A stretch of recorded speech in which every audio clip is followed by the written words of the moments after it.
ယောဂဘေးအမနုဿဘေးဒုဗ္ဗိခဘေးကင်းဝေးစေနိုင်သောယရဏတုတ်တံကိုနာယူမှတ်သားကြပါဦးပဏိဒါနာတောပထယာတထာဂတသဒသပါရမီယောဒါသာဥပပါရမီယောဒါသာပရမတ္ထပါရမီယောတိသမဒိဋ္ဌပါရမီယောပင်စမဟာပရိစ္ဆာဂေလောကထစရိယံညာတထစရိယံဗုဒ္ဓထစရိယံတိတိသောစရိယာယောပိစီမဘဝေကပောကံဒိဉ္ဇာဒိဉ္ဇပိနေခမနံပဒာနာစရိယံဘောဓိပန္လင်ကေမာရဝိဇယံ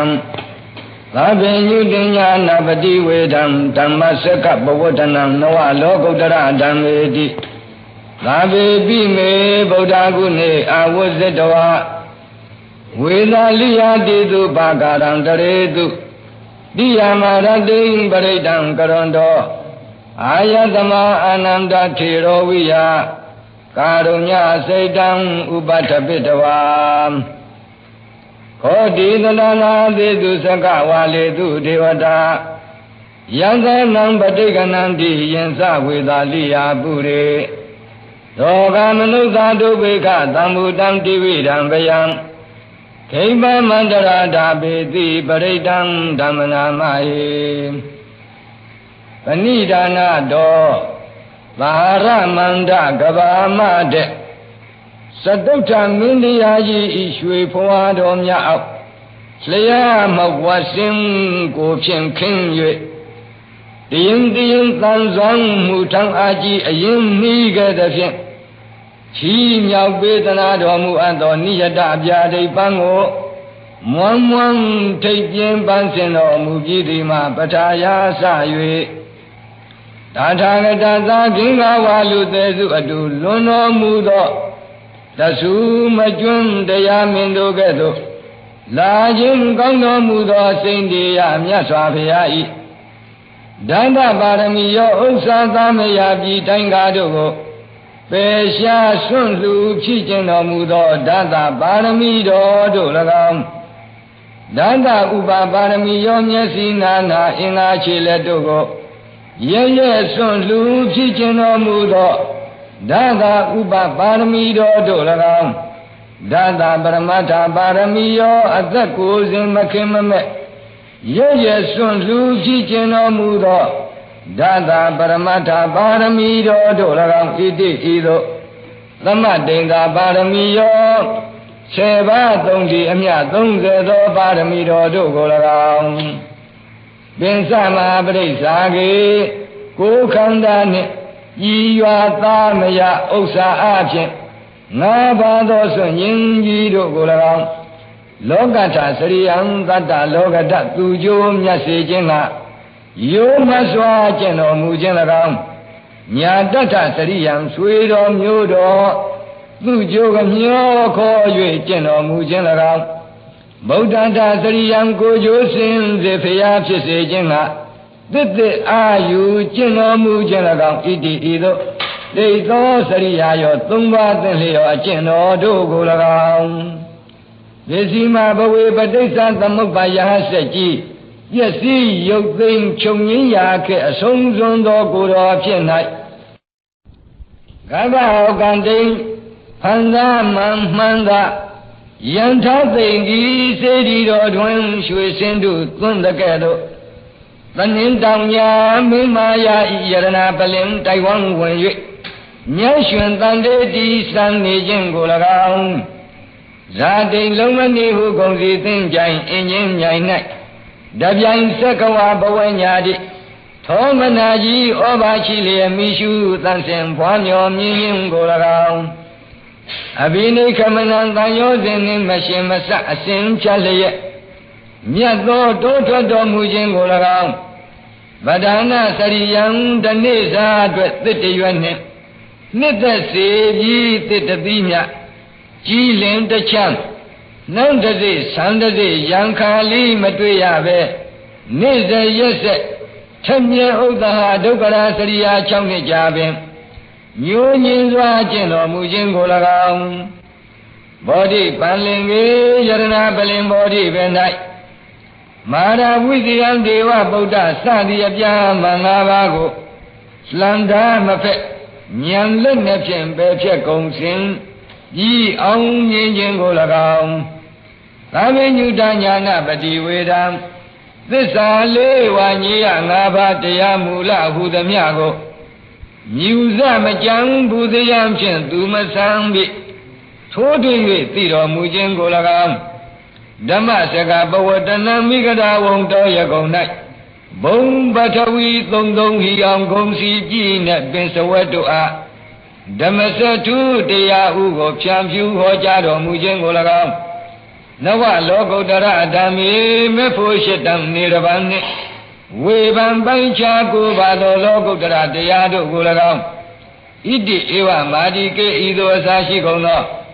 သာမေမိအလုံးစုံဤဖြစ်ကုန်သောဣမေဗုဒ္ဓဂုဏေဤစရိယစာကိပါရမီအစဉ်စဉ်ရင့်တော်ရင့်၍ပွင့်ခြင်းသို့ရောက်တော်မူသောစိန်လေးရမြတ်စွာဘုရား၏မြတ်စွာသောကျေးဇူးတော်ဂုဏ်တော်တို့ကို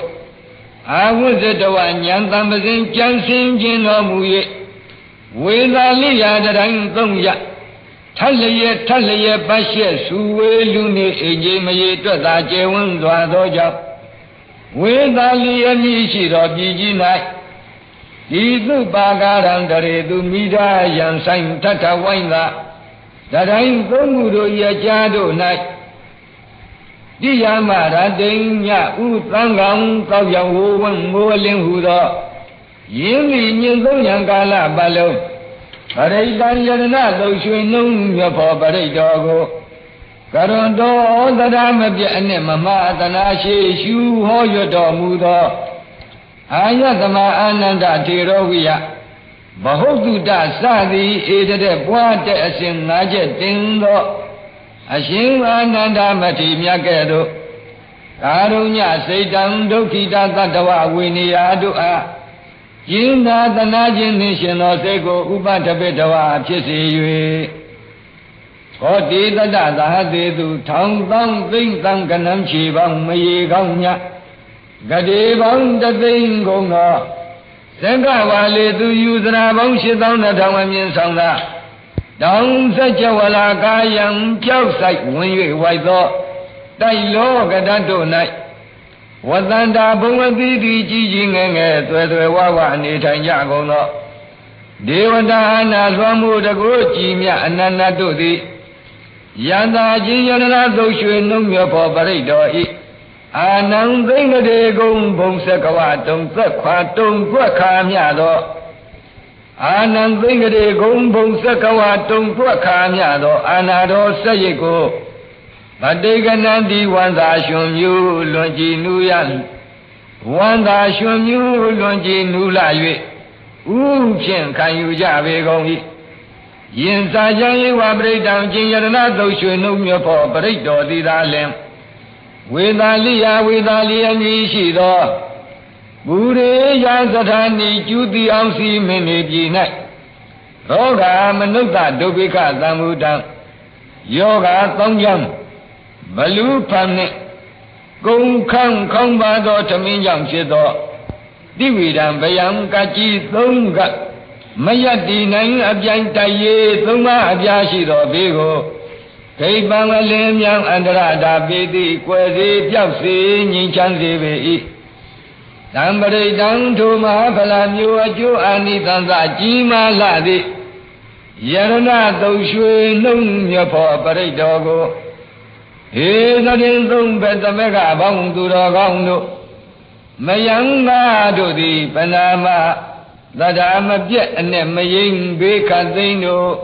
ကင်းငြိမ်စိတ်ငါရွတ်ဖတ်တော်ဆဲကြပါကုန်စို့ယာနိဒဗုဒ္ဓနိသမာဂတာနိဘုံမနိဝါယာနိဝါအန္တလိခေသာမေဝဗုဒ္ဓသုမနာဘဝန္တုအထောပိသကေသသုနံတုပါတိတံဓမ္မမာယိဗုဒ္ဓနိသမေထာတပေမေတ္တံကရောဓမ္မနုတိယပဇာယဒီဝါစာရတောသဟရန္တိယေပလိဓမ္မာယိနေရကတအပမတ္တ ဘုံမာနီဗိမာန်ဘုံဆောင်ကုန်းရောက်ကြတဲ့ရေဖုံမိုးဆွေလျက်မြေ၌တည်ကုန်သောယာနိဗုဒ္ဓနိဝါခြင်းဘုံမစိုးယုတ်ကစိုးတကုကြီးမြတ်သာတုမာရဲတာဝရိန္ဒာသာသောနတ်တို့သည်၎င်းအန္တလိခေတကုကုံရောင်ဘုံဆောင်ကွန်ဝဲပန်းဆိုင်ဆွဲတဲ့ကဲ့သို့လွန်ကဲသောအဋ္ဌိပတ်ကောင်းကင်ရ၌ထိတာနီအာနာလွှမ်းမိုးအုပ်စိုးတည်နေကြကုန်သောယာနိဗုဒ္ဓနိဝါခြင်းယာမအစအက္ခဏိဋ္ဌအဆုံးပေါင်းယုံများစွာနတ်မြမာတို့သည်၎င်းဤရာဤပရိတ်တော်မြတ်ရွတ်ဖတ်တော်ဆေရာအယတ္တာတို့သမဂတနိအညီအညာစီဝေးလာကြကုန်၏သာမေဝကျွမဲ့ဥသုံအလုံးစုံသာလင်ဖြစ်ကုန်သောဒေဗုဒ္ဓထိုဘုံမစိုးယုတ်ကစိုးအာကာသစိုးတကုကြီးမြတ်အနန္တတို့သည်သူမနာနှစ်သက်ရှင်ပြဝမ်းမြောက်ကြကုန်သည်ဘဝန္တုဖြစ်ပါစေကုန်သတည်းအထောပိထိုမတပအထူအားဖြင့်လေဘာတိတံရှင်တော်ဘုရားဟောကြားမြတ်ဖို့ပရိတ်တော်ကိုသကိစ္စယောအသေးအလေးအမြတ်ပြု၍လူနန္တုအာယုံတပါးစိမသွားပဲမသနာခံကြစေကုန်သတည်းဘုဒ္ဓတကုဣတိပါကြီးမြတ်ထင်လင်းဩနမင်းတို့ဒုံမေသင်္နမင်းတို့သည်ဓမ္မသဝနာတံယူသေးသောစိတ်ထားဖြင့်မယိတ်တရားတော်မြတ်ကုဏခြင်းကယသမာခြင်းကြောင့်သမာဂတောအညီအညာစီဝေးလာရောက်ကြပေကုန်၏တသမယီတသမဧဝထို့ကြောင့်သာလင်သာမေခသိယုသုံးအလုံးစုံကုန်သောဒုံမေသင်္နမင်းတို့သည်ဘာတိတံရှင်တော်ဘုရားဟောကြားမြတ်ဖို့ပရိတ်တော်ကိုနိသမေထာယိုယိုသေးသေးလေးလေးမြတ်မြတ်စွက်ကအာယုံမသနာခံကြပါကုန်လောမာနုတိယစိတ်စေတနာသရာမညိုမြင့်မြတ်သောလူမျိုး၌ဖြစ်သောဗဇာယတိတလိမ္မာတတဝအားမေတ္တံဧကြည်လစွာရေမေတ္တာကိုကရောဓာညီညာဝိုင်းအောင်သွန်ဖြန်းကြပါကုန်လောယေမနုဿစိတ်စေတနာသရာပြောထူအကျဉ်လူတို့သည်သုံးမေသင်္နသားတို့ကိုဥဒိဋ္ဌရည်ရောသမှုအာယုံပြု၍ဒီဝါစာနေ၌၎င်းတော်စညင်၌၎င်းဗလိန်ဗလိနသပူဇော်သက္ကာရအမှုကိုယတမကျွညော့ယန္တမအကျင့်ကြောင့်ဟရန္တိပူဇော်ပသတင်မြောက်ကြကုန်၏တသမယီတသမယေဝထိုကြောင့်သာလင်ဒုံမေသင်္နမင်းတို့ကနေမနုဿေထိုလူတို့ကိုအပမတာနိနိညာညာမမိကြကုန်သည်ဖြစ်၍ရခထအန္တရေဘေးဗျံမြေမတမ်းမဲ့အေချမ်းစေကြောင်းမေတ္တာလောင်း၍အပေါင်းညီညာဆောင်ရှောက်ကြပါကုန်ယံကိဉ္စီဝိတံဣဒဝါဟုရံဝါသကေတုဝါယံရတနံပဏိတံနာနောသမံဝတိတထာဂတေနဣဒံပိဗုဒ္ဓေရတနံပဏိတံဧတေနသစ္စေနာသူအတိဟောတုဣဒဝါဤလူပြေ၌၎င်းခုရံဝါနဂါပြေကလုံးပြည်သို့စသည်၌၎င်းသက္ကေသူဝမပုံညုံဘုံတကွန်ကြောင့်ဘုံစွန်ယတ္တိလျာချင်းပြုတ်ပြုတ်နတ်ပြည်တို့၌၎င်းယံကိဉ္စီအလုံးစုံသောဝိတံပီတိအစွမ်းစီထီခွန်းတို့ရှင်လန်းနိတ္တဆုံးမမြတ်နိုးခြင်းကိုဖြစ်စေတတ်သောအနိတံအိဋ္ဌကန္တမနာပဖြစ်၍ဌာနအလိုက်ဖိုးထိုက်ဖိုးတံတကုလျံသာမြို့မှန်သာတိလောကီမင်္ဂလာထူးမြတ်စွာသောယံရတနာချင်းရွှေငွေပလဲပရမညာသာသောအဖြစ်မြားပြားစွာလကာမဘောဂီသောပဏီဖြစ်သောလောကီဥစ္စာယရနာသည်အထိရှိပေ၏တထာဂတေနအတိသောဗနမဏိဇောတရတရိလောကအန္တကုသယမှုဖြစ်၍စန္တုပမမယသာအောင်ယရနာခေါ်ဖို့သဘာတော်ပြုလာတော်ငါတို့ကြည်သူတော်ရှင်မြတ်စွာဘုရားနှင့်သမန္တုမြတ်သောနံယရဏနံရတနံထိုရွှေငွေစသောလောကီဥစ္စာယရနာသည်နောအတိမရှိဧကံစင်စစ်မှန်ပေ၏ဣဒံမိဗုဒ္ဓေယံဧဝဗုဒ္ဓဇာတိအာနာမဟာဝိသေယတိဌာနလောကတနတ်နှင့်တကွာသောလူအပေါင်းတို့ညွတ်ပြောင်းအင်းဇလီတင်ချီရွတ်ပနာတော်ကျွရသောယ ဤငါတို့ကျေးဇူးတော်ရှင်မြတ်စွာဘုရားသည်သာလင်ပဏိတံဝိသိဋ္ဌတရအတိဣဋ္ဌမောလိသောပဏိဖြစ်၍လောကီဥစ္စာယရဏတို့တဲ့သာလွန်မြင့်မြတ်သော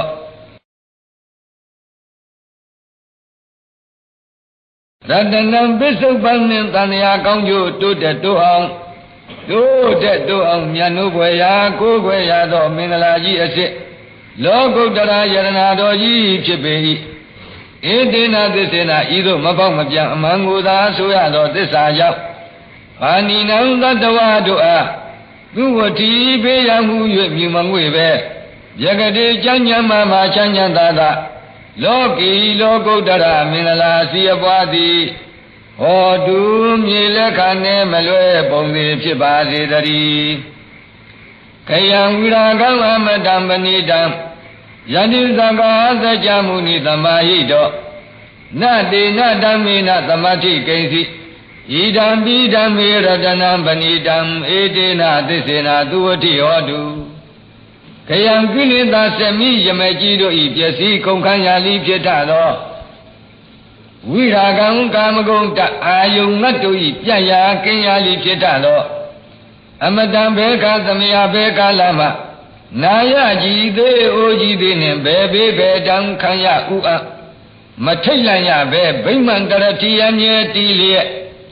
မဖြီမသွေအရှိနေရသဖြင့်စုတည်ပျက်စီးခြင်းလေအလင်းမရှိထသောပဏိတံနိစ္စတုဝဝုပသမောသဘောကံပိတန်တိလက္ခဏာဂုဏ်အင်္ဂါတို့နှင့်ဆုံးလင်းစွာညီညွတ်၍အထွတ်အမြတ်ဆုံးညီလိဖြစ်သောယံနိဗ္ဗာန်အကျင့်သုံးတနာမှယုံကာလီထွက်ဟုံးကာတက်သောယာဂတိကြီးသတ္တမိကိုလေအပြင်းငိမ့်သထိုသက္ကကြောင့်ပရမတ္တစိတ်ကွန်းကွန်းနှိပ်ရသောနိဗ္ဗာန်တွန်းမှတရားတော်မြတ်သို့သမာဟိတော်မယိမ့်မယိုင်ကြောက်စားတဲ့ငယ်သို့ကြံ့ခိုင်စွာပြီးတည်ကြည်ငြိမ်သက်သောစိတ်ရှိတော်မူသောတရားမူနိတာကိဝမင်းမျိုးတကုဖုံးတမ်းမဆုံးခံသဖြင့်နှုံနှံသူတို့ဥနေ၍ကြွရသောငါတို့ကျေးဇူးတော်ရှင်မြတ်စွာဘုရားသည်ဣဇဂာနိကရဏထာစသည်လေးနဲ့ထွေးမရှက်ပဲလက်ဝဲတင်ထားဗရမ ्या ကဲ့သို့ပိုင်းခြားဂုံစင်သိမြင်တော်မူလေပြီယေနာထိုအထုထုကျေးဇူးတော်မြတ်ဂုံတော်မြတ်တို့နှင့်ကတ်ဆုံးကဘာပတ်လုံးကြအောင်အံ့အားတရေလွန်ကဲချီးမွမ်း၍မကုန်နိုင်သောနိဗ္ဗာန်တရားတော်မြတ်နှင့်သမန်တူမြတ်သောကိဉ္စီတစုံတစ်ခုသောတရားသည်နအတ္တိမရှိဧကံစင်စစ်မှန်ဣဒံပိဓမ္မေအယံဧဝဓမ္မောဤသုံးတနာမှယုံကာလီအတွက်ဟုံးကာတက်သောရာဂတိကြီးသတ္တမိကိုလေအပြည့်ငြိမ့်သထိုသကကြောင့်ပရမတ္တစိတ်ကွန်းကွန်းနှိပ်ရသောနိဗ္ဗာန်တရားတော်သည်သာလင်ပဏိတံဝိသိဋ္ဌတရအတိဣဋ္ဌမောလိသောပဏိဖြစ်၍လောကီဥစ္စာယရဏတို့တဲ့သာလွန်မြင့်မြတ်သောရတနံမင်္ဂလာကြီးအစစ်လောကုတ္တရာယရဏတော်ကြီးဖြစ်ပေ၏ဧတေနသစ္စေနဤသို့မပေါက်မပြန်အမှန်ကိုသာဆိုရသောသစ္စာကြောင့်ဘာနိနံသတ္တဝါတို့အားသူဝတိလောကီလောကုတ္တရာမွန်မြတ်စွာသောမင်္ဂလာစီအပွားသည်ဟောတုမြေလက်ခနှင့်မလွဲပုံကြီးဖြစ်ပါစေတည်းယံဗုဒ္ဓသစ္ထောပရိဝဏ္ဏယီသုစိန်သမာဓိမာနံတရိကဉ္ညမာဟုသမာဓိနာတေနသမောနဝိသတိ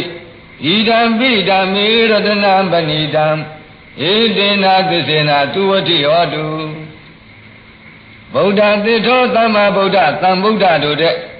ဥက္ကဋဂုံကြီးအစုံကြီးတဖြင့်ချီးမွမ်းဟော၍မဆုံးမကုန်နိုင်သော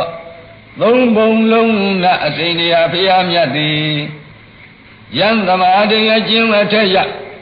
မေအရဟံနှင့်ဖက်စလာပိသမာဓိကိုသူစိန်ကိလေသာဟုလင်းညူမဝန်းသဖြင့်ဖြူစင်တန်ရှင်းလာ၏ဟု၍ပရိဝဏ္ဏယီဂုံတုထုတ်၍ရွှေနှုတ်လက်ကျူဟောကြားတော်မူလေသည်ယံသမာဓိအကျင့်အထက်ရမေအရဟံနှင့်ဖက်စလာပိသမာဓိကိုဉာဏ်ပထမတိကိုင်းမသိတိုင်းသောအပိုင်းအခြားကိုမလွန်ပဲသိသည်ဖြစ်၍ အာနန္တရိကံမိမိကွယ်ပအချမ်းမဲ့ကာလ၌မုတ်ချဆက်ဆက်အကျိုးကိုပေးတတ်၏ဟု၍ဗုဒ္ဓဆူဆူသောရှင်တော်ဘုရားတို့သည်အာဟုသဘောသွားတူဟောကြားတော်မူကြလေကုန်မည်ဒေနသမာဓိနာထုမဲ့ရဖစ္ဆလာပိသမာဓိနှင့်သမောရူပအရူပဟူသမျှသောတူရစွာပိသမာဓိသည်နဝေသတိမရှိဣဒံပိဓမ္မေယံဧဝဓမ္မောဤအထယမေအရဟနှင့်ဖစ္ဆလာပိသမာဓိသည်သာလင်ပဏိတံလောကီဥစ္စာယရဏတို့တဲ့သာလုံးမြင့်မြတ်သောရတနာလောကီလောကုတ္တရာမှုမြတ်စွာသောမင်္ဂလာကြီးအစေယရဏတော်ကြီးဖြစ်ပေ၏ဧတေနသစ္စေနဤသို့မပေါက်မပြောင်းအမှန်ကိုသာဆိုရသောသစ္စာစကားကြောင့်ဘာနိနမပေါင်းမြတ်စွာသတ္တဝါတို့အားသုဝတိလောကီလောကုတ္တရာမှုမြတ်စွာသောမင်္ဂလာများအစီအပွားသည်ဟောတူမြည်လက်ခံနေမလွယ်ပုံသေးဖြစ်ပါစေတည်းယေမုံလာထသတ္တံပသတ္ထာသတ္တာရိတဏိယုဂာနိဟွန္တိဧတကိနေယသုခတတ္တသာဝကဧတေသုဒိဏာနိမဟာဖလာနိဣဒံပိသံဃေရတနံပဏိတံဧတေနသစ္စေနသုဝတိဟောတုသတ္တံဘယသာသောအရိယနွယ်ပေါင်းသူတော်ကောင်းတို့သည်ပသတ္ထာနှစ်ထောင်အားယံချီးမွမ်းတော်မနာအကုန်သောယေဘဝလာကျင်အရိယာပုဂ္ဂိုလ်တို့သည်အထရှိရောက်တို့သည်ဟွန်တိဖြစ်ကုန်၏ခဏီပသတ္ထာဘယသာသောအရိယနွယ်ပေါင်းသူတော်ကောင်းတို့နှစ်ထောင်အားယံချီးမွမ်းတော်မနာအကုန်သောယေပုဂ္ဂလာကျင်အရိယာပုဂ္ဂိုလ်တို့သည်အထတတံသောသအာခိရိယမေကရှင်တိုင်းသာလင်ဒွာဒဇောဝီဒွနှင့်ဇယမေကထံပေါင်းပြန်သင်္ချာသောပင်စာကိုသတ္တပညာနှပြဒုရမြောက်ပွားပြအယကတရားရှိရောက်တို့သည်ဟွန်တိဖြစ်ကုန်၏ဧတဏိထိုရှိရောက်သောအရိယာပုဂ္ဂိုလ်တို့သည်ဧတဏိထိုတရားရှိရောက်သောအရိယာပုဂ္ဂိုလ်တို့သည်သန္တာရိယုဂာနိမချင်းဖိုခြင်းစလင်းတော်လျောက်ပေါင်း၍ကောက်သည်ရှိသော၄ယောက်အစုံတို့သည်ဟွန်တိဖြစ်ကုန်၏သုခတတမြတ်စွာဘုရား၏သာဝကတပည့်ရင်းစေဖြစ်ကြီးဖြစ်တော်မူကြကုန်သောဒီပုဂ္ဂလာထို၄ယောက်အစုံဂုံမေတိအရိယာသပုဂ္ဂိုလ်မြတ်တို့သည်ဒခိနေယမဉ္ဇဉ်ဘုညံနိဗ္ဗာန်ဆုံးစွန်ဓမ္မလုံးကိုရည်ညွန်သတ်မှတ်သူဆက်ကတိုင်းမြတ်သောအလှကိုခံယူသုံးဆောင်ခြင်းသာထိုက်ကုန်၏ဧတေသူထိုအရိယပုဂ္ဂိုလ်တို့၌ဧတေသူထိုအရိယပုဂ္ဂိုလ်တို့အားဒိဏာနိတရာကြည်ပြုပေးလူအပ်သောအလှတို့သည်မဟာဗလာနိယာမြေကောင်း၌ရေလောင်းကျိုးကုတ်မျိုးကောင်းမြုပ်ကခွန်တုတ်ပြည့်နဲ့ရည်ရွယ်တိုင်းထွက်တဲ့ကဲ့သို့မျက်မှောက်မျက်ကွယ်ရွယ်ရာရည်ရာစုပထနာတိုင်းဒုက္ခဘိဟုတ်ဒီများများသောအကျိုးကျေးဇူးရှိကောင်း၏ဤတံပိတံငေအယံဧဝအသံဃောဤ၄ယောက်အစုံဂုံမေတိအရိယဇသံဃာတော်မြတ်သေးသာလင်ပဏိတံဝိသိဋ္ဌတရာတိဣဋ္ဌမောလီသောပဏိဖြစ်၍လောကီဥစ္စာယရဏတို့တဲ့သာလွန်မြင့်မြတ်သောရတနာမင်္ဂလာစင်စစ်လောကုတ္တရာယရဏလီဖြစ်ပါပေ၏ဧတေနသစ္စေနဤသို့မပေါက်မပြန်မံကိုသာဆိုရသောသစ္စာကြောင့်ပါဏိနမပေါင်းကြသောသတ္တဝါတို့အားသူဝတ္တိလောကီလောကုတ္တရာမွန်မြတ်စွာသောမင်္ဂလာတရားအစီအပွားသည်ဟောတူမြေလက်ခံနေမလွဲပုံသေးဖြစ်ပါစေတည်းယေသုပယုတ်တာမနတာတံလေးနနိဂာမိနောဂေါဓမ္မသာသနာမိဧပတ္တိပတ္တာအမတံဝိကေရှလန္တာမုဒ္ဒနိဗ္ဗုတိဘုံဇမာနာဣဒံပိသံဃေရတနံပဏိတံဧတေနသစ္စေနသုဝတိဟောတုဂေါဓမ္မသာသနာမိဂေါဓမ္မမိသာသောမြတ်စွာဤသာသနာတော်တို့၌ ye kina tawa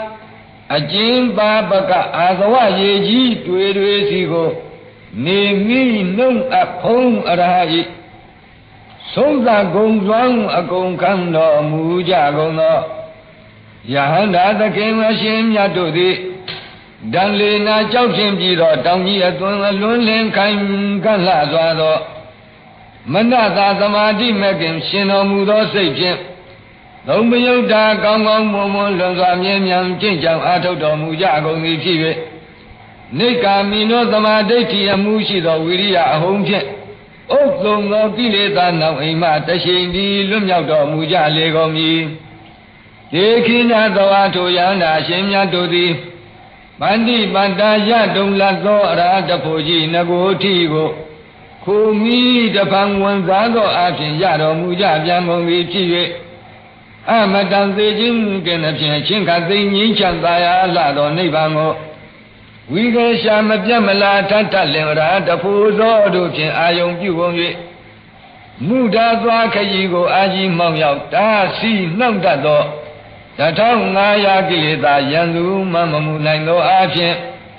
Lada Dia Bain Lekan Yado Mugongi Piwe Nebu Demi Setia Jume Tado Arada Po Chanago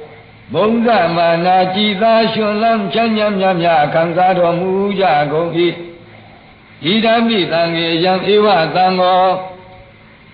Iba Baka Azawa Yeji Dwe Sigo Ne Mi Nung A Hong Arahi Songza Gong Zhuang Agong Kang Do Mu Ja Do Yahanda Thana Do Bongdi Da Lim Bani Dam Bani Dam Videta Dara Adi Eta Moli Tho Bani Phi Loki Usa Yanana Do De Talung Nyinya Do Randanang Mingala Ji Ase Logo Dara Yanana Ji Li Phi Ba Bi Edena Desena Ido Mapao Mapyang Amango Da Sua Do Desa Yao Bani Nama Bong Nya Swa Tatawa Do A Duwati Loki Logo Dara Mu Nya Swa Do Mingala Daya Asiya Bwati Odu Mile Kane Melwe Pongi Chiba Zidari Yatina Kilo Patawe Bito Tiya Sandomi Wadehi Akambakambiyo Tatu Bamanda Puritan Wadami Yo Ariya Desani Wasa Badadi Idam Bitangi Ratanam Banidam Edina Desena Tuwati Odu Patawe Bito Dese Chow Down Kwe Yo Sang Yue Shit Down Te Like Ye Wen Sai Azo Inda Kilo Mian Jang Kain Daga Dangli Sandomi Wadehi Lenya Naga Pepa Suzu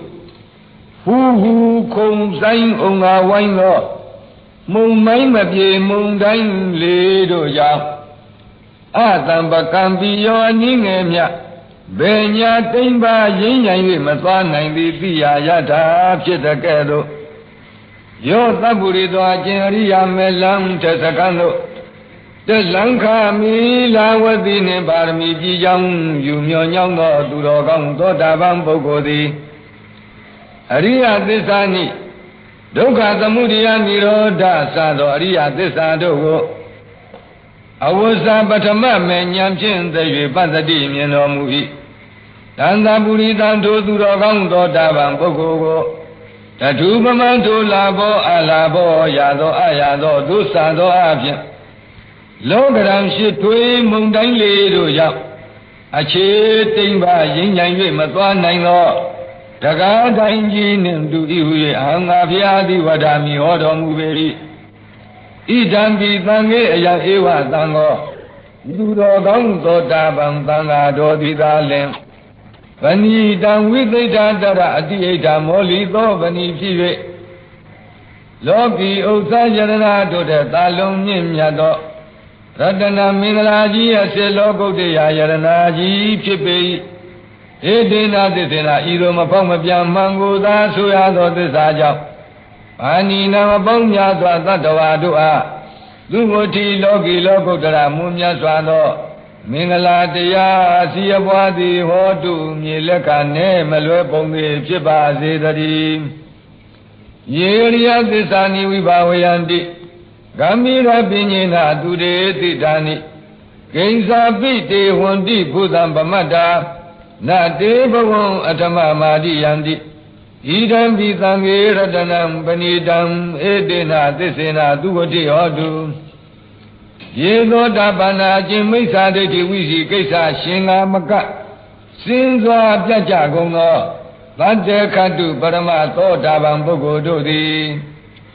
ဂမ္မီရသိဉ္ဇိနမြေအောက်ရေအောက်လေတလျောက်နှင့်အဇောက်လဟာအောက်အဇတာကိုထောက်ခါတွက်လေနဲ့လေးလေးတို့ထောက်ခါတွက်လေနဲ့လေးလေးတို့တွက်ရမဆုံးအလုံးမဆမြတ်ပုံညဝံဂုံတကွန်ကြောင့်အလွန်နည်းနည်းဆူရှာသောဉာဏ်ပညာရှိတော်မူသောမြတ်စွာဘုရားသည်သုတေတိတာနိနဲ့နဲ့ခဲခဲကြိတ်ကြိတ်စိတ်စိတ်ဖြာဖြာကျိုးကြောင်းညွာ၍ကောင်းစွာဟောကြားတော်မူအပ်ကုန်သောအရိယသစ္စာနိမြတ်လီမြတ်သောမြတ်လီမြတ်သောဆဆဧကံမှန်လီမှန်သောလေးတံထင်ရှားမြတ်တရားတို့ကိုဝိဘာဝယံတိမင်္ဂလာတဆောင်ပညာရောင်ဖြင့်ထင်သာအောင်အမှုပြုတော်မူကြလေကုန်၏ဧသောတာပန္နာထိုသတ္တကတုပရမသောတာပန်ပုဂ္ဂိုလ်တို့သည်ဘုသံပမတ္တလွန်လွန်မင်းမင်းသွန်ဆင်းအာယုံကာမဂုံတို့၌ခုံမင်းမြူတူမေလျော်ကျုကုန်သည်ကိဉ္စာပိဝန္တိအကဲ၍တကားဆယ်ရည်တရည်ဖြစ်တတ်ကြကုန်သေး၏သာသာပိထိုသို့မြူတူမေလျော်ကျု၍မူရကာမဂုံဖြစ်တတ်ကြကုန်တော်လိဒေသောတာပန္နာထိုသတ္တကတုပရမသောတာပန်ပုဂ္ဂိုလ်တို့သည်အထမံဘဝံ9ကြိမ်တဲ့7ကြိမ်မရောက်ခစ်ရှိန်ပြောက်၍7ကြိမ်မြောက်ဖြစ်သောဘဝကိုနာအာဒီယံတိမယူကြကုန်ဣဒံပိသံဃေအယံဧဝသံဃောဣဒံပိသံဃေအယံဧဝသံဃောဣဒံပိသံဃေအယံဧဝသံဃောဤသတ္တခတ္တုပရမသောတာပန်သံဃာတော်သည်သာလင်ပဏိတံဝိသိဋ္ဌတရာတိဣဋ္ဌမောလေသောပဏိဖြစ်၍လောကီဥစ္စာယရနာတို့တဲ့သာလွန်မြင့်မြတ်သောရတနာမင်္ဂလာကြီးရဲ့စေလောကုတ္တရာယရနာတော်ကြီးဖြစ်ပေ၏ဣတိနာသစ္စေနာဤသို့မပေါက်မပြအမှန်ကိုသာဆိုရသောသစ္စာကြောင့်ဘာနိနာမပေါင်းများစွာတတ္တဝါတို့အားသူဝတိလောကီလောကုတ္တရာမွန်မြတ်စွာသောမင်္ဂလာတရားအစီအပွားသည်ဟောတုမြေလက်ခံနဲ့မလွဲပုံသေးဖြစ်ပါစေတည်းအာဝတ္တတန္တနာသမ္ပဒါယတရားသူဓမ္မာဇဟိတာဘဝန္တိသံဃာယဒိဋ္ဌိဝိသိကိစီတင်္စသီလပတံဝါပိယတတိကိစီသတုဟပါယေဟိသဝိပမုဒ္ဒောရှင်သာပိဌာနာနိအဘဘကာတုံဣဒံပိသံဃေရတနံပဏိတံဧတေနသစ္စေနာသူဝတိဟောတုအန္တာထုသောတာပန်ဟုနာမံတော်ရှိဂုံတုသိရသောအရိယာပုဂ္ဂိုလ်မြတ်သည်ဒန္တနသမ္ပဒါယသောတာပတ္တိမြို့ဥရှိသာအရိယာမဲ့ထိန်လက်ဝိုးဝန်းပြည့်စုံခြင်းနှင့်သာဝတကွနဲ့အားဖြင့်သာလင်ဇဟိတာသုတ်သင်ရှင်းလင်းကင်းကင်းပြပြစွန့်ပဲအကုန်သောဓမ္မဘဝကြီးငယ်အသွဲသွဲ၌တွေ့ညိညိဖိလျက်ကြိတ်လျက်တဏိစ္စတိနှိစ္စသောတရားတို့သည်သက္ကာယဒိဋ္ဌိစခန္ဓာယုံနံသမုဋ္ဌံကိုရူပံအတ္တတော်သမနုပတ္တိအစရှိသည်ဖြင့်ငါယုံစာငါဟုယူမှ20သောသက္ကာယဒိဋ္ဌိတရား၎င်းဝိသိကိစီတင်္စသတ္တတုစေတ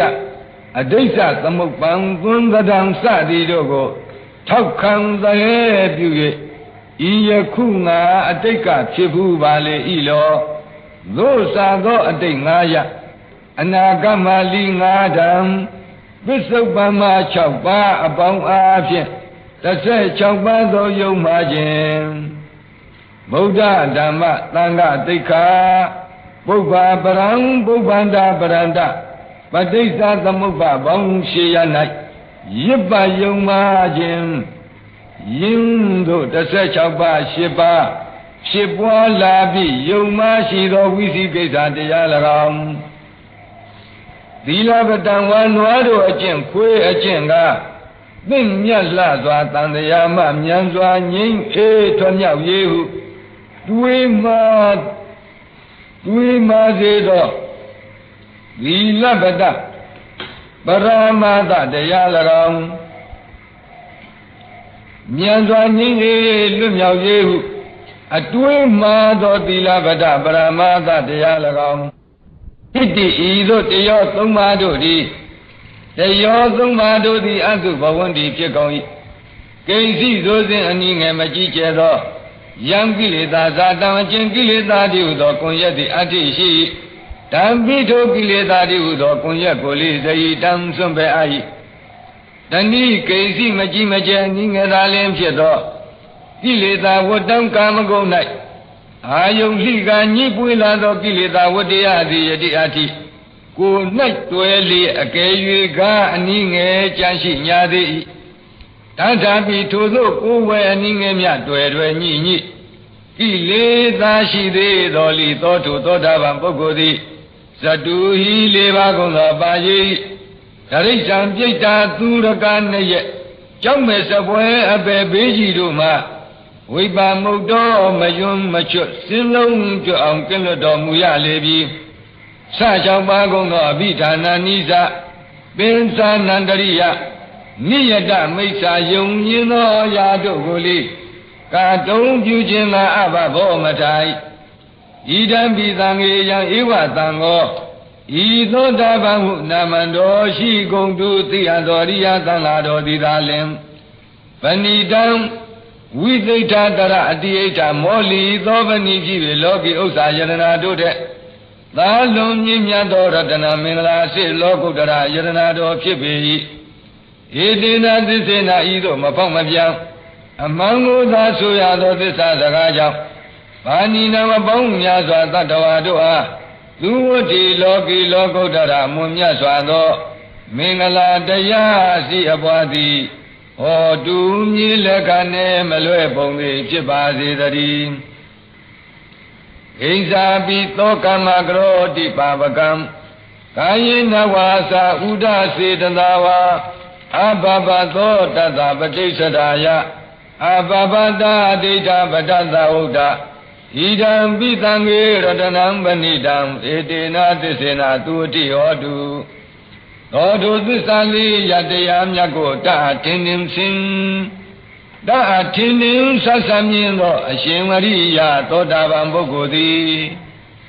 ကာယေနဝကိုဖြင့်ဖြစ်စေဝါစာယဝါနှုတ်ဖြင့်ဖြစ်စေဥဒထုံမြို့စေတသာဝါစိတ်ဖြင့်ဖြစ်စေစေတသာဝါကိုလိမလုတ်နှုတ်လိမမြွက်စိတ်သက်သက်ဖြင့်ဖြစ်စေဘာပကံမိမိမိန်သေးသိမ်ရုပ်ညံ့သောကာမအကုသိုလ်နှုတ်မကောင်းမှုကိုကိဉ္စာပိကရောတိအကယ်၍ကတိမ်ပါခဲ့ရေပြုလုပ်မိတတ်သေး၏သာသာပိထိုသောသတိလွတ်ကင်းချွေယွန်းတိမ်ပါပြုလုပ်မိညာတော်လီသောထိုသောတာပန်ပုဂ္ဂိုလ်သည်ဒါနာတို့မိမိပြုသောမကောင်းမှုအနည်းငယ်ကိုပဋိစ္စရာယမပြောပလောက်ပျောက်လွယ်ပြီးလွယ်အနည်းငယ်သာတကားဟုဖုံးကွယ်လျို့ဝ၍ထားခြင်းကအဘဘောမထိုင်ဒိဋ္ဌပတ္တသာဘေကသိမ့်တို့ညင်ရမှန်မြင်အပ်ပြီးသောနိဗ္ဗာန်ရှိတာသောတာပန်ပုဂ္ဂိုလ်များ၏အဘဘတာပြုမိသည်မြမှုပါပကိုကာယဝစီမနတိဖြင့်တို့ဤကောက်ကျက်ဖုံးလွှမ်းခြင်းငါမတိုက်သည်ရဖြစ်ကိုသတ္တရငါတို့ဆရာစိန်နေရဗျာမြတ်စွာသည်ဥဒ္ဒဟောကြားတော်မူအပ်ခဲ့လေပြီဣဒံပိသံဃေအယံဧဝသံဃောဤသို့သစ္စာလေးရတရားမြတ်ကိုတတ်ထင်ထင်ဆက်ဆက်မြင်သောအရှင်ဝရိယသောတာပန်သံဃာတိသာလင်မဏိတံလောကီဥစ္စာယန္နာတို့တဲ့သာလွန်မြင့်မြတ်သောရတနံလောကီလောကုတ္တရာမွန်မြတ်စွာသည့်မင်္ဂလာစစ်လောကုတ္တရာယန္နာတော်ကြီးလီဖြစ်ပါပေ၏ ဧတေနဣသစ္စေနဤသို့မဖောက်မပြောင်းဟုတ်မှန်သောစကားကိုသာဆိုရသောသစ္စာကြောင့်ဘာနိနာပေါင်းများစွာတတ္တဝါတို့အားသူဝတိလောကီလောကုတ္တရာမင်းမွန်မြတ်စွာသောမင်္ဂလာတရားအစီအပွားသည်ဟောတူမြည်လက်ခံနှင့်မလွဲပုံသည်ဖြစ်ပါစေသတည်း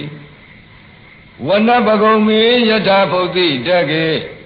ဂိမနာမတိပထမသမိဂိမေဓတုပမံဓမ္မဝရံအာတိတိနိဗ္ဗာန်ဂာမိံပရမံဟိတာယဣဒံပိဗုဒ္ဓေရတနံမဏိတံဧတေနသစ္စေနာသုဝတိဟောတုဂိမာနံဩငကုဤဂုံယူပြင်းပြຫນွေလေးလာတို့တွင်ပထမသမိဂိမေရှိဟုအစຫນွေကာလဖြစ်သောမာသေစိတ်တရနှင့်မိတ္တယာသည်ခာညီဝောဟာဂောဇာအတိသကိယပြောင်းကူနှင့်နောင်ဥသာတကူခေါ်ဝေါ်သောလ၌ဟုတ်သည်တကေခာညီစရာယာတိလိုက်၍အကိုင်းညွန့်ရှင်လန်းလန်းရှင်လျက်ဝန်းကျင်ပါကုန်းရှုမြင်၍မဆုံးနိုင်အောင်ပင်လုံးကျွပွန်သောအဖျားလီရှိပေထသောဝနပကုံပေလေပြင်းမုန်တိုင်းအုံငါဆိုင်လီကိုင်းခြင်းခက်ခြင်းတက်ဆင်းရှင်နွယ်အေးရင်လွယ်တဲ့ကဲ့သို့နွယ်ကဤကလေးပြေလာလဲသာယာလူလွန်ဖူဝညွန်းတို့မြူကွညာယုံမြူကိုမုံလီအောင်တဝိုင်းဝိုင်းဆိုင်တမို့မို့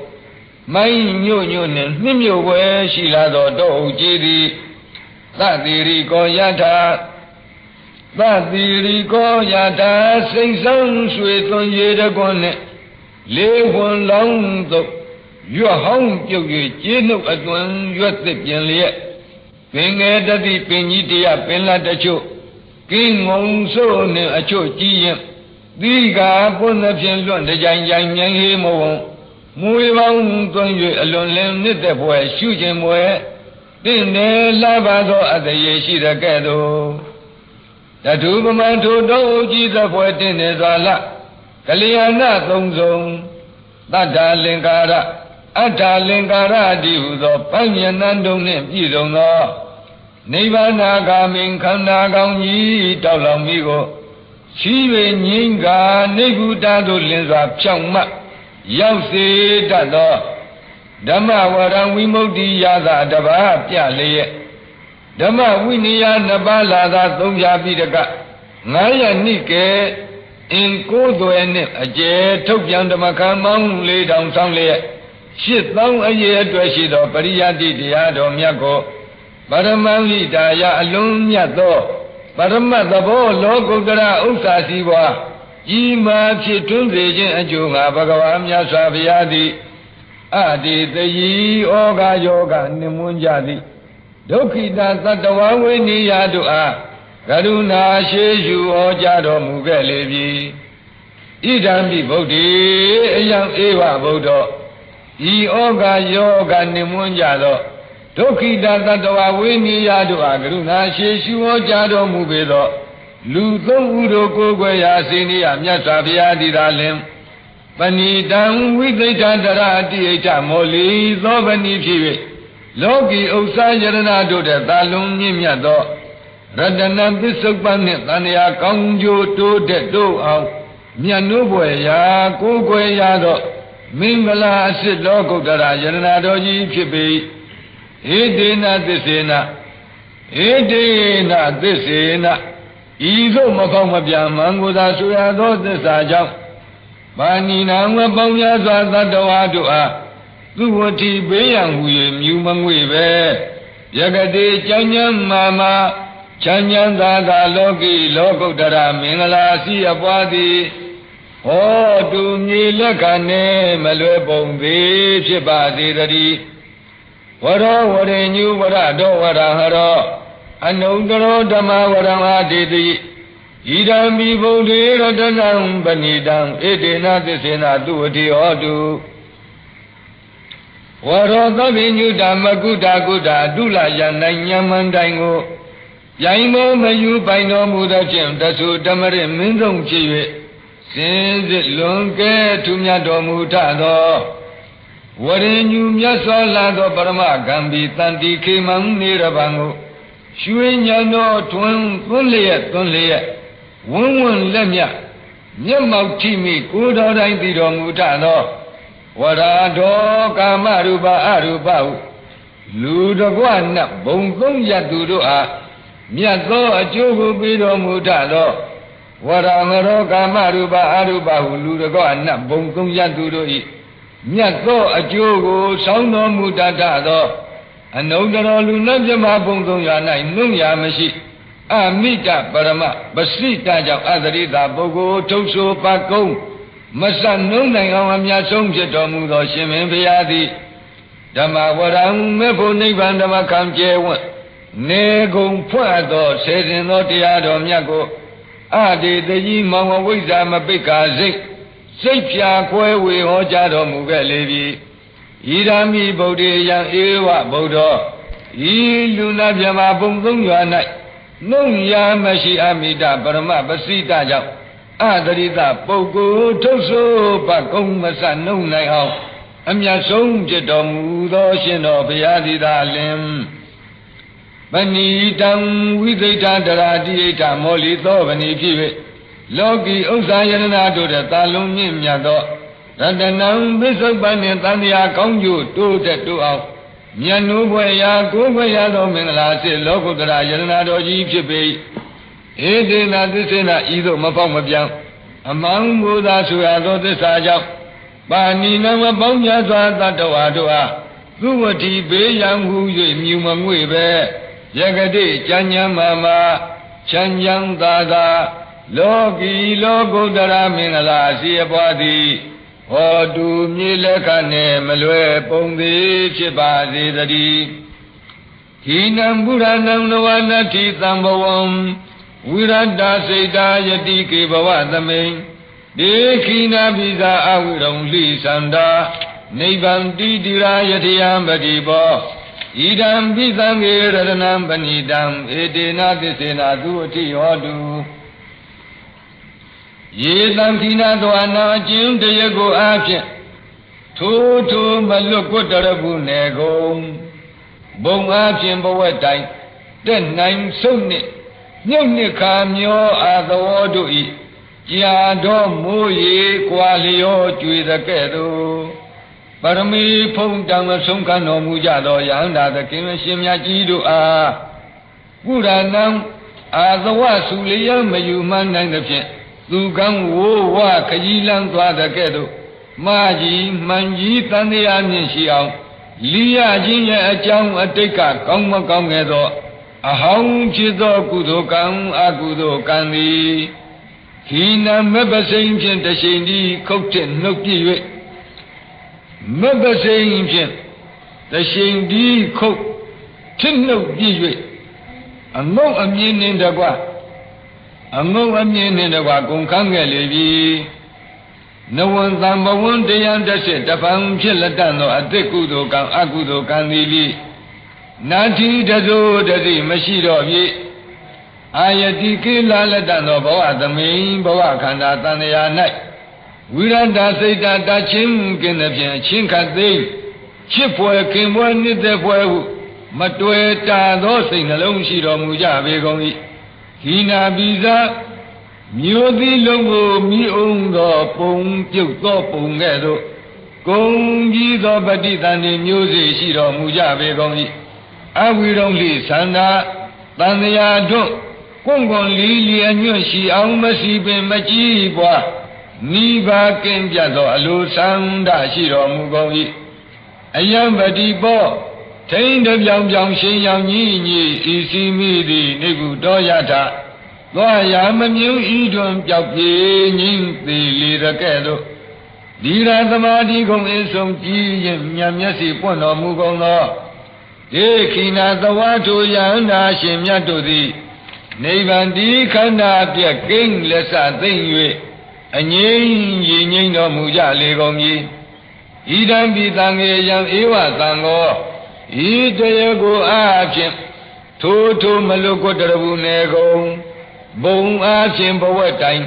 တက်နိုင်ဆုံးနှင့်မြုပ်နှစ်ခါမျောအာသဝတို့ဤ ကြာတော်မိုးရေကွာလျောကျွေတဲ့ကဲ့သို့ပရမေဖုံးကံအဆုံးခံတော်မူသောယဟန္တာသံဃာတော်သည်သာလင်ဗဏိတံဝိသိဋ္ဌတရဗဏိတံဝိသိဋ္ဌတရအတိဣဋ္ဌမောလိသောဗဏိဖြစ်၍လောကီဥစ္စာယရဏတို့တဲ့သာလွန်မြင့်မြတ်သောရတနာပစ္စုပန်နှင့်တန်ရာကောင်းကျိုးတို့တဲ့တို့အောင်မြတ်နိုးဘွယ်ရာကိုယ်ွယ်ရာသောမင်္ဂလာစင်စစ်လောကုတ္တရာယရဏတော်ကြီးဖြစ်ပေဧတေနသစ္စေနဤသို့မပေါက်မပြမံကိုသာဆိုရသောသစ္စာကြောင့်မာနီနမပေါင်းများစွာသတ္တဝါတို့အားသူဝတိပိယံဟူ၍မြူမငွေပဲယကတိချမ်းချမ်းသာသာလောကီလောကုတ္တရာမင်္ဂလာအစီအပွားသည်ဟောတုမြေလက်ခနဲ့မလွဲပုံသေးဖြစ်ပါစေတည်းယာနိတဗုဒ္ဓာနိသမာဂတာနိဘုံမာနိဝါယာနိဝအန္တလိခေသာထာဂတံဒေဝမနုဿာပူဇိတံဗုဒ္ဓံနမသမသူဝတိဟောတုဘုံမာနိဗိမာန်ဘုံဆောင်ဂုံရောင်ကျက်တရေဖုံမိုးဆွေလျက်မြေ၌ကြည်ကုန်သော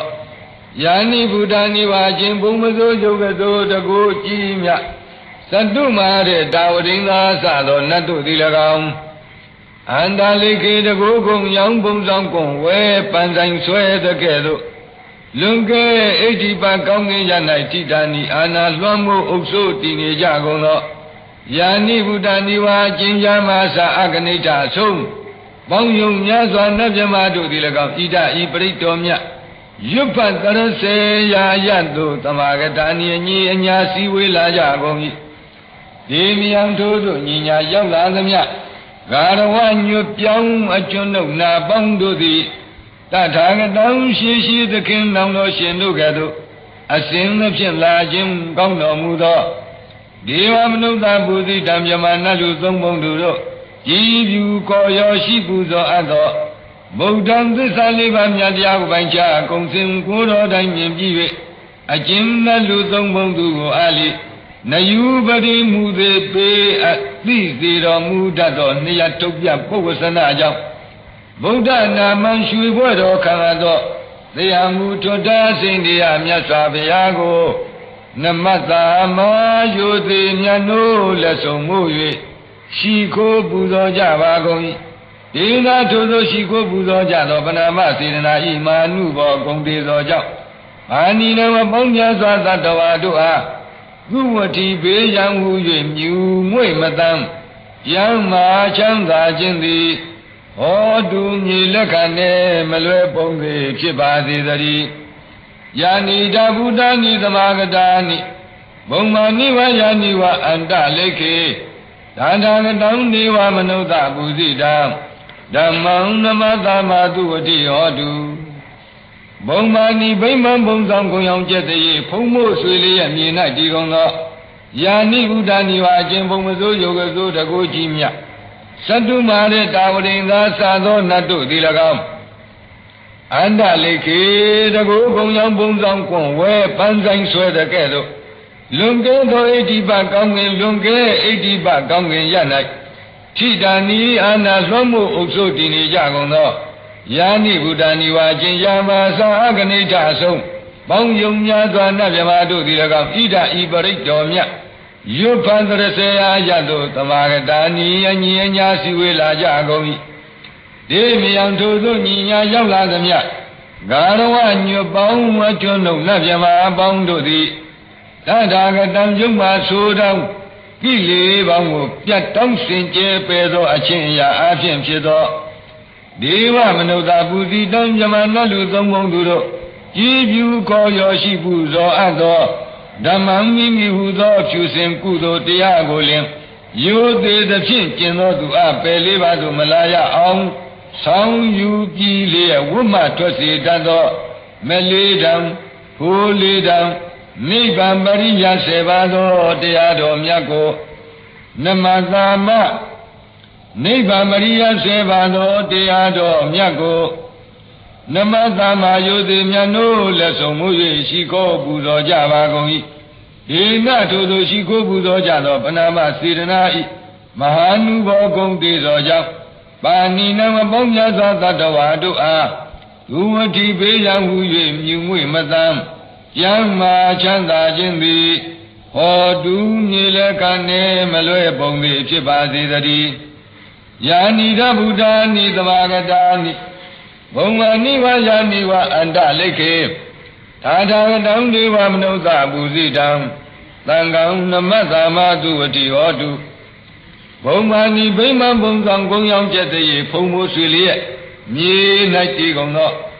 ယာနိဗုဒ္ဓနိဝါအချင်းဘုံမစိုးယုတ်ကစိုးတကိုကြည်မြတ်သတုမာရတာဝရိန္ဒာသာသောနတ်တို့သည်၎င်းအန္တလိခေတကိုကုံရောင်ဘုံဆောင်ကွန့်ဝဲပန်းဆိုင်ဆွဲတဲ့ကဲ့သို့လွန်ကဲဣတိပကောင်းငင်ရ၌ထိတာနိအာနာလွန်မှုအုပ်ဆိုးတည်နေကြကုန်သောယာနိဗုဒ္ဓနိဝါအချင်းယာမသအတာဆုံးပေါင်းယုံများစွာနတ်မြမတို့သည်၎င်းဤဓာဤပရိတော်မြတ်ရွတ်ဖတ်တရစေရာရတ်တို့သမာဂတနိအညီညာစီဝေလာရောက်ကြပေကုန်ဒီမြန်ထိုသို့ညီညာရောက်လာသမျှဂါရဝညွတ်ပြောင်းဝကျွန်းတို့နတ်မြမပေါင်းတို့သည်သာထာဂတံကိုကျိုးစီဘွားလွန်ကြီးမအောင်တရားသဖြင့်ကောင်းစွာကျင့်တော်မူပေသောဒေဝမနုဿပူဇိတံမြမနတ်လူသုံးပုံသူတို့ဤပြုကောရောပူဇော်အဘိဓသောဤပြုကောရောပူဇော်အဘိဓသောတန်ကံကံကြီးကံငယ်ကိုနိနှွဲအတူဆောင်တော်မူသောအယူသီလတူညီမြသည့်ကလျာဏပုထုဇဉ်သံဃာတော်အရှင်မြတ်တို့နှင့်တကွသခင်ပရမမြတ်လာစွာတောင်းအရိယသင်္ဃာတော်မြတ်အပေါင်းကိုနမတ္တမမြတ်လာစွာတောင်းသင်္ဃာတော်များအပေါင်းကိုနမတ္တမယူသည်မြတ်နိုးလက်ဆုံးမူ၍ရှိခိုးပူဇော်ကြပါကုန်၏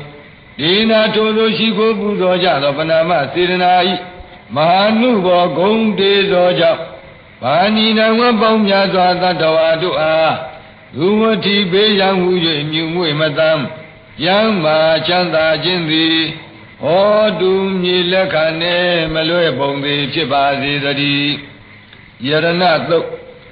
နိဂုံချုပ်အာတိသလင်္ကာယံကိဉ္ခယံယံဘုတ်ယေဘုတ်ယေသုယတိံယေရိသာကိဉ္စာဝနဝရောခိနံဝန္ဒာမိတိရသာမဟံအခံမူလယာနိဒနှင့်အာတိသဝတ်ယွန်းမချွပဲရွတ်ဖတ်ကြလေကသုံးတွေကိုဝေသာလီတွင်မိတံတင်တိုင်းအလင်းစောစွာကင်းစေပါလေယုံကြည်သူတို့ဂုံရီညို့လိမ်ထိုကြောင့်အန္တရာယ်စင်ကြယ်လူသူများရှင်လူတို့အတူမယဂုံပေါင်းကြသာရတနာသုတ်ခောပရိတ်တော်ကိုပူဇော်မြတ်နိုးယုံကြည်ကို၍ယိုယိုရွတ်နာကြကုန်လော